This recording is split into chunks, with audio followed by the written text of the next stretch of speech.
vegetation either. Oh, okay. I don't know why. Hi, I'm Erin. I'm Rosie Reed, and we're here to talk about the Contemporary Collaborations project, which Rosie did with her installation, The Grandmothers. Yeah. So I guess we'll begin asking you, when you first came into the Robert Young Antique Shop, like what first drew you to working with the toys in the antique collection? I think when you first go into Robert Young, it's so overwhelming because it's such a haven of just so many beautiful objects. And I couldn't really decide what to go to first, but immediately this toy carriage, Victorian toy carriage, caught my eye. I think because everything else seemed to have such purpose, or would have had such purpose previously, and you could kind of see what position these objects might have held in a domestic setting, or mainly domestic settings. And then I saw this toy, and it sort of stood out in something that was played with, I guess, and existed very differently to the other objects. And so I think that's what started my interest in the antique toy.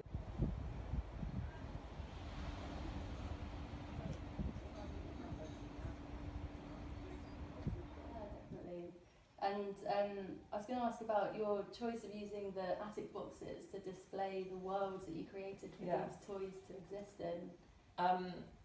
I was reading Rebecca Solnit at the time, and she spoke about accessing the things that we didn't learn through formal education, and she called these the grandmothers in her essay, The Grandmothers.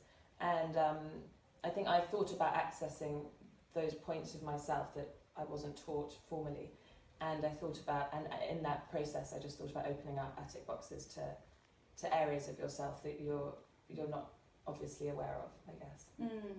So yeah, that's where the box idea, and cardboard I think I've worked with before, and I love it as a material, and it was a good opportunity to go back to cardboard. And so how did you sort of come about like deciding which worlds to create for each box? I think it was a mixture of things. I always have very literary influences, so things I've read, but also I think worlds that I would like to be in, or places that I think they just came to me in loads of different ways over the course of making each different box. And also imagining the boxes I made for the toys I loved creating, because imagining these toys in completely different worlds to that of Robert Young's Antiques I thought was fun. And yeah, I really enjoyed making the show, and I think that comes through in the sort of the colour, and also the very different styles of each box. Yeah, absolutely. The colours just absolutely popped out. Yeah. I guess following on from that, like how did the sort of material choices sort of influence the work as well? Like, can you talk a bit about the process of the actual of making it? Well, I always use jesmonite plaster and marble dust to sort of create textures and pigments and paints. My practice is very material based and lead, so I love using lots of different types of materials and experimenting with new ones. And I think the challenge of making this show was making miniatures, because normally I work on a larger scale to that. So I kept the foundations of material that I knew to explore a different scale, basically. Yeah. So that was where the challenges came in making small things, which I'd never done before.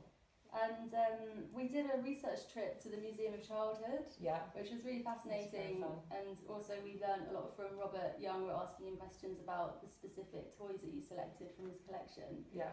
And I was wondering, if you could talk a bit about how the sort of history of these toys sort of influenced the installation.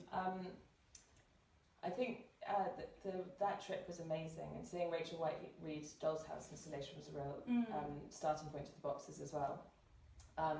And I think also because I selected the Victorian carriage, and we saw there's the whole section of wheeled toys in the museum, and when more kinetic toys came into play in the history of toys, and that was fascinating. But also the peg dolls I loved, and how I like sort of how modest they are in the way that they're made and dressed. And we saw the peg dolls in the museum, so it was nice to make all the links and learn more about the origins of these toys. It was a really good trip, actually. Yeah, thanks so much for bringing on the Young Antiques. Well, thanks for inviting me. I love it, and I can't wait to see the future installations in that space. It's an amazing opportunity to work with such beautiful objects and a shop like that. I loved it.